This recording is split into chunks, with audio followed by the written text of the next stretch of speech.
Good day, ladies and gentlemen, and welcome to another Care in Action series, where today we will focus on loss of a loved one. I hope that during the last few weeks I was able to inspire as well as to provide you with ways in which to cope with losses experienced during the pandemic. Some of those that we would have discussed previously would have been financial instability, self, and opportunities. As I mentioned before, today we're going to be discussing loss of a loved one. But what is synonymous with all these losses, with the emotions that we go through? That being the emotion of anger, disbelief, guilt, depression, and at some point in time, even though it has taken me less than 5 minutes to discuss all of them, you come to a place of acceptance. But if we're speaking to loss of a loved one during the COVID-19, what stands out most for me is having experienced that loss, and more so that person dying alone.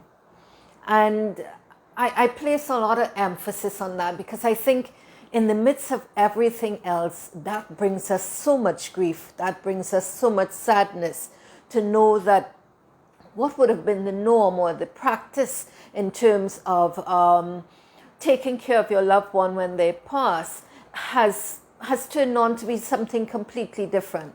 There's no longer that amount of sympathy, the many people that you would have to greet you, to empathize with you.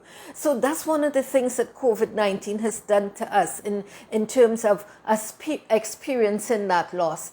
Our loved ones are left to die alone. We are left to grieve alone, and it makes that grieving process even more difficult because where you would have the hugging and the calling and the persons around you, that is no longer so. So as we continue to try and cope with not being there in the presence of that person's passing and knowing the pain, how painful it becomes, let us try and understand. And I would have probably ended with this, but life is not about how you die, but how you live. And if nothing else, that's what COVID-19 has taught me. It's not the fact so much that we have died alone, but the life that we have lived. So if we can focus on that as we go forward a bit, let's look at the life that person has lived. COVID-19 has impacted us in very many ways. And if we go through one of the emotions that would have been synonymous with loss, and as we said, all losses would take us through these emotions, one of them would have been anger.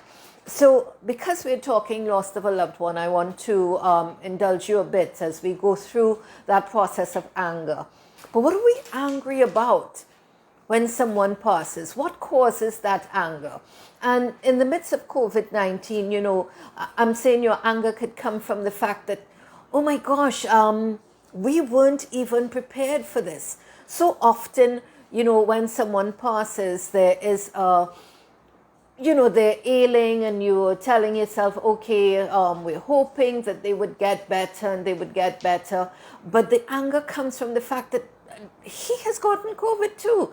And how did he get COVID? And why aren't we doing enough? So that's where your anger comes from. Your disbelief, which is another emotion that we go through in the midst of loss. Your disbelief could be, the fact that because you weren't present at that funeral. Isn't that what COVID has done to us? A lot of us who would have normally traveled home and when someone passes for their funeral, we aren't able to do that. So did we really experience a funeral? Has that person really passed? So that disbelief is what we are faced with sometimes, knowing that within a 2-day period, oh my God, that person that I was so connected to, that person that I communicated with so much is no longer there. So in the midst of those emotions, you get to that point where I can't even believe that person is no longer with us. I'm just going to touch on one more before I take my first question. And another emotion that we go through when we experience loss is that of guilt. Why am I going to focus on that? Because as the saying goes, they say never leave for tomorrow what could be done today. And when we look at guilt, we tend to think that we're going to be here forever. So we leave everything for tomorrow. Tomorrow I'm going to say that I love you. Tomorrow I'm going to say that I care. Tomorrow we are going to plan the vacation. Tomorrow. And we know the song by Annie, Tomorrow. We don't leave anything for tomorrow. Anything that could be done today, let's do it today. So we weren't prepared for COVID. And that is our awakening, the fact that we should not leave things for tomorrow. And that's where your guilt comes in. I should have done this. I could have done this. Why didn't I? Right? So we have to be careful when we're talking about losses that we approach it from that angle. Don't put off for tomorrow what could be done for today. As we go through the stages, I would take the first question. And the first question to me is, how do you deal with anxiety from family problems and now death? They go hand in hand, because in the midst of someone passing, you find all sorts of little issues rear their head. So the family may not have been getting along before, and now mommy passes. And, the property that was supposed to be left for me, mommy never did anything about it. And no will was done.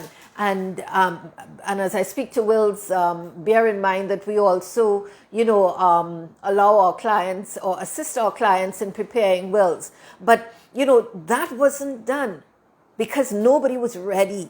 So you got to cope with both their anxiety and the fact that, hey, I still have to bury mommy or I have to bury daddy. That still has to be done. So we need to focus a little bit. What we can't control, we need to leave alone. And right now, the only thing that is important is taking care of your loved one who has passed. All the anxiety that it has caused would be dealt with afterwards. Yeah? My next question, how do you deal with not being able to attend the funeral because of COVID? Yeah, and we spoke of anxiety just now, and that is one of the many things that comes out of not being able to attend a funeral. And yes, we have Skype and we have videos, but your presence is not there. So I can't see what mommy looked like. I can't touch mommy, and that brings a certain amount of grief because I can't be there. Everybody is preparing everything, and I am not available. So the anxiety sets in, and as much as you're looking at it via web streaming, you are not present, so that you feel as though I have not contributed. But what could you have done differently? Haven't you assisted in, putting together the program? And, you love mommy before the COVID, so that it doesn't mean that you love her any less. Just that some things happen and some things we cannot control. Right? So the anxiety that you're going through, know that that feeling is real.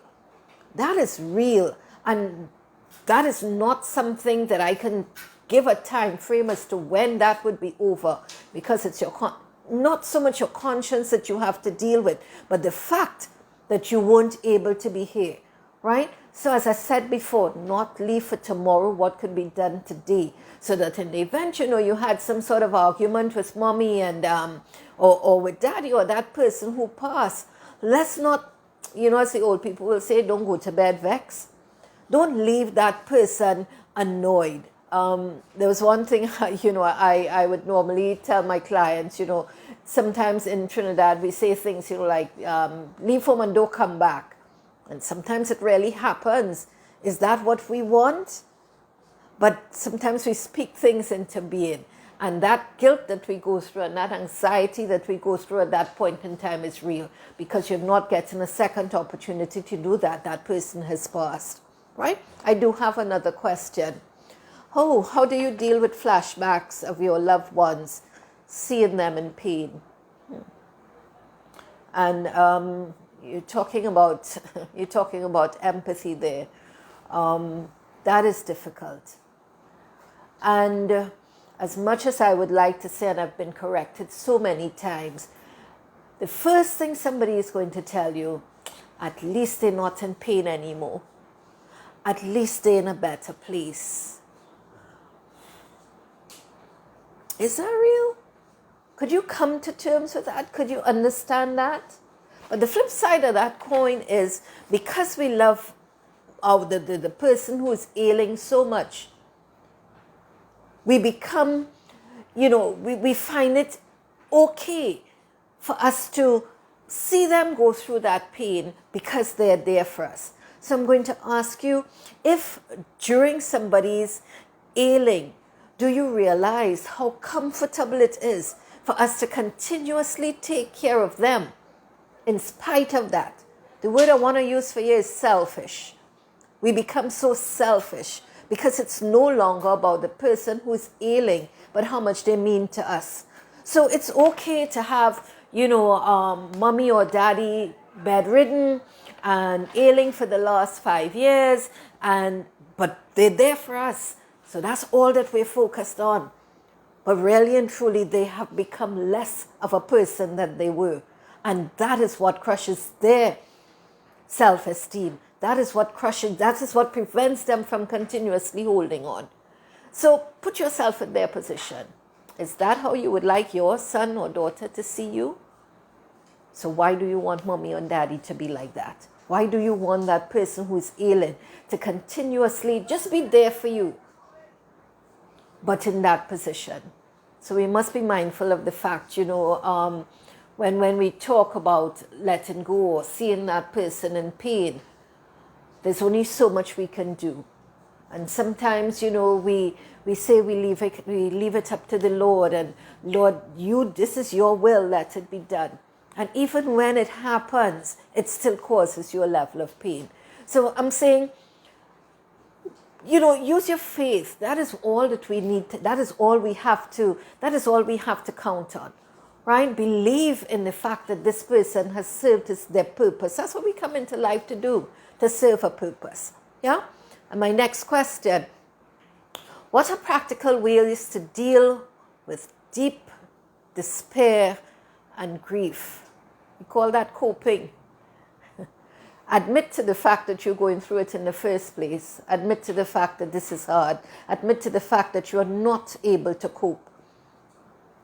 That as much as you try, it's causing you sleepless nights. As much as you try, it's causing me to do things. I know of people who have become promiscuous in times of grief. People who have turned to alcohol in times of grief. I'm asking you to seek help, to speak to someone who can not just help you, but someone who would listen to what you're saying. Right? So it's important to first admit to the fact that this is bigger than me. Where I thought I was coping, I am not. Right? And make sure that you are willing to receive that help. Don't turn to the alcohol. The alcohol is just a numbing. I give people the joke all the time. At one time, I would be called Prozac, because that would be the first thing that somebody would turn to. Let's numb this feeling. And really and truly what you should be doing is facing that feeling. Yeah? How do you deal with loss when sudden or a younger person or a child dies? Loss is loss, it's indifferent for anybody. Loss of a child, sudden loss, the anxiety that comes into play, especially if it's sudden, especially if someone, you saw that person this morning, and I speak to people who have committed suicide, and that's a sudden loss. We didn't expect it, and even in the case when the person is ailing and they pass, we still don't accept it. But it's part of reality. So go through your process, go through the anger, go through the disbelief, go through the guilt, go through all of that. How I didn't see this happen. How I didn't see it happening. But let me ask you, if a child commits suicide, would you say that you didn't see it happening? You didn't see that happening? So often children reach out to us and we don't pay attention. And I say it all the time, people don't commit suicide, they complete suicide. You got to pay attention. Nobody gets up in the morning and decide I'm going to commit suicide. This is something that they were thinking of for a period of time. So listen to what they're not saying. So sudden death is difficult. And I've had, I've spoken to so many people who have experienced such. I can't tell you how long it will take for you to get over that. There's no time frame to grieve. There's no time frame to grieve. But I'm sorry. There's no time frame to grieve. But it's all in your head. How do I want to deal with this? Our tradition says that when we're going through grief or when we're going through a period of loss, that there's certain things we're supposed to do. The 40 days, the 7 nights, the wearing of the black. And if you choose to do differently, people may see you as different. But does that mean that you're not grieving? Everybody grieves differently. Yeah?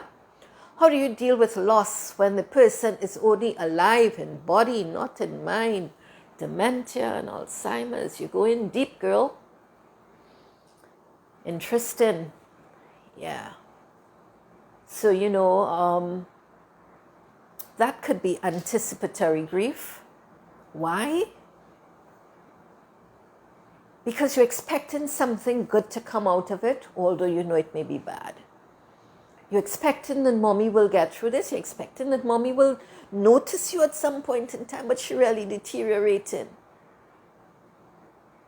So that you are dying inside as mommy is dying as well. I can't see her like this. This is not the person that I knew taking care of me. But do we love her any less? No. And do you think that she doesn't know that she's being loved? No. Mom knows that you're there. This is the only expression she has. So if it's a touch, if it's a pat on the cheek, let her know that you're present. It is painful, to say the least. I remember speaking with a client one day, and on the same dementia, and saying, it's like once a man, twice a child. And the client told me, no, it's worse than that. Even a child, you can tell what to do and they would listen. For someone who has Alzheimer's or dementia, there's very little going on. So that nothing that you say really communicates to their mental capacity. But you are dying and they are dying inside as well. It is very painful. Right? Again, and those emotions, you go through those emotions, your anger.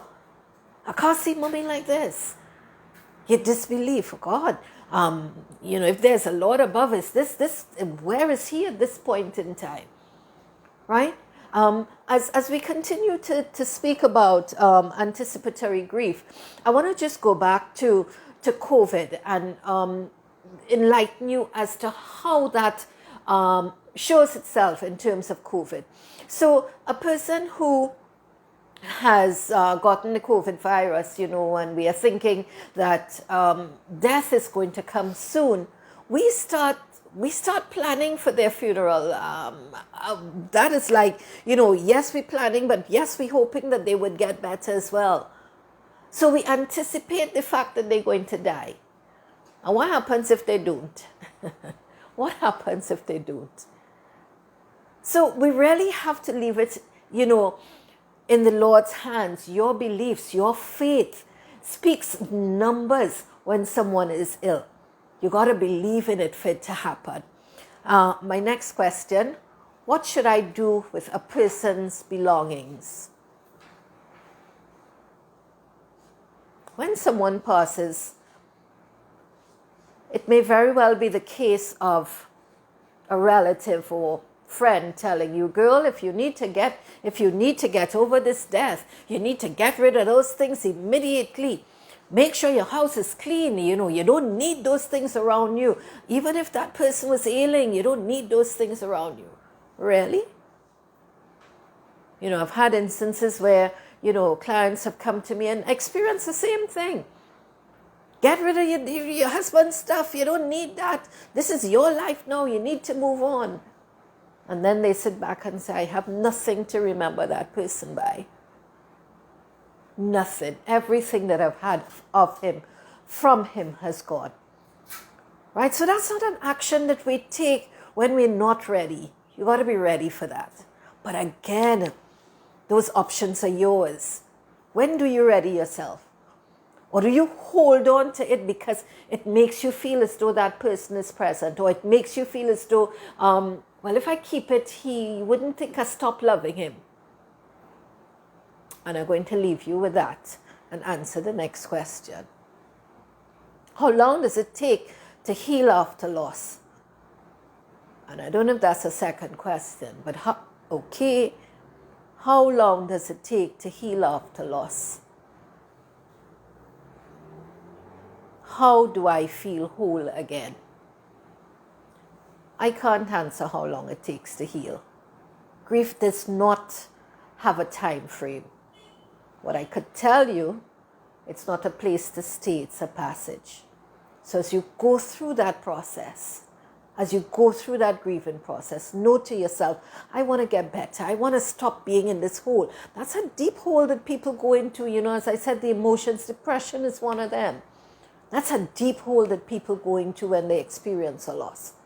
So feeling whole again is up to you.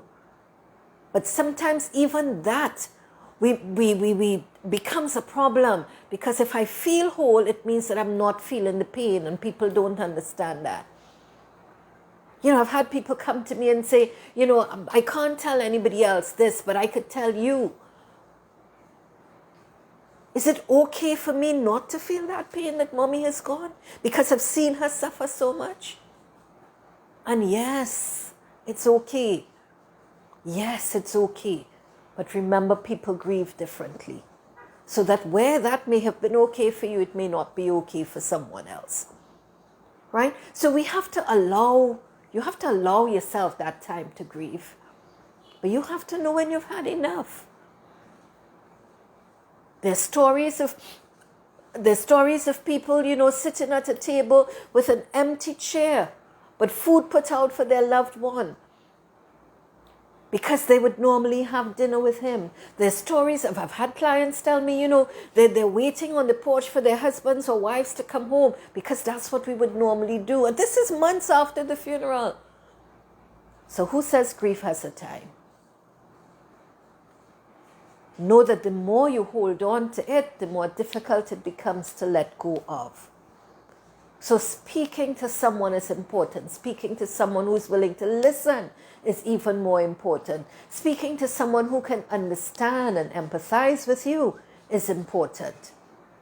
And at the end of the day, when you find a place where you can release all those feelings, know that you're in a better place. And when we speak of the processes, and we spoke of anger, denial, disbelief and the guilt, and come into a place of acceptance. Know when you have gotten rid of the many things that would remind you of that person. It's not that you have loved them any less, but you have come to a place of acceptance. It's amazing that people use different avenues in terms of healing, in terms of coping with loss. And we have to be comfortable with their choice, with what they see as being their grieving process. Let's not try to turn to the alcohol and turn to abuse of some other drug in terms of coping. That is not coping. That is numbing. So let's not numb, but try and cope. I would take another question. How do you get another to understand the turmoil in your head, especially when people are offended that you are angry? Yes, you're angry. Not everybody is going to understand that. I've gone to funerals where people have expressed, it's okay, mommy has died, you'll be okay. And, explicits have been used to tell that other person, don't tell me how to feel about my mother. So you go through your anger, but like everything else, like I keep saying, you need to know when to stop. When are you going to hold on to that? Are you holding on to that anger because you're getting attention? And you have to admit to that too. Because if I stop getting angry, nobody ain't going to talk to me. Nobody's going to be there for me. Nobody's going to visit with me anymore. So I continue to be angry. So somebody will check on me. We have to admit to that. That happens. That is part of grief. Where if we let go of that, it means that we become lonely. If we let go of that, it means that nobody's going to come and visit. It means that nobody's going to care. So I'm going to continue performing or showing emotions where people will continuously check on me. And the other side of that coin is, hey, I really don't care. I don't need for you to come. I could handle this. What you coming here again for? So you start pushing people away. That's a coping process. That's how you are coping with your loss. But at the end of the day, you're lonely like hell. Right? So we got to be careful when we're showing these emotions. Sometimes people crowd us because we care, because they care. Sometimes people crowd us because it's information we need to have. Sometimes people crowd us because they know it's what is the norm. COVID has turned a whole different light on what is the norm. Remember the wakes that will go on for nights? You know, and the alcohol drinking and the people dropping by, and look at us now. Right? So we got to be careful what we're holding on to when someone passes that would make us comfortable. I would speak to my next question. It asks, what if you see your grief as punishment for errors, and if you stop grieving, you are no longer being punished? You're using a little bit of reverse psychology on me there. What you're going through is guilt. So you could call it what you will. What you're going through is guilt, right? Because what you should have done, you didn't do. And what you could have done, you can't do anymore. So you're punishing yourself. You know, as I was telling a client today, their loved one has passed, and, you know, it felt as though they were imprisoned by them. But the person that has passed continues, the one who is alive continues to be in prison, right?